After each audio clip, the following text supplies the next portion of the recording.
সুবর্ণ রেখা নদীর তীরে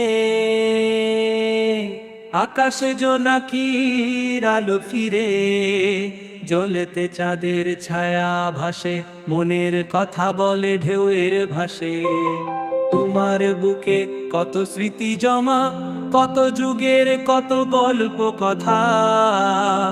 তুমি শুনেছো কান্না, শুনেছো হাসি, তুমি তো আমার জীবন রাশি। সুবর্ণ রেখা তুমি আমার গান, তোমার জলে মিশে যায় প্রাণ। তোমার তীরে বাঁধি আমার ঘর, তুমি আমার চিরকালের ঠিকানা। বর্ষায় তোমার জল থই থই করে, শীতের কুয়াশায় ঘুমিয়ে পড়ে। গ্রামের মেয়েরা জল ভরে যায় তোমার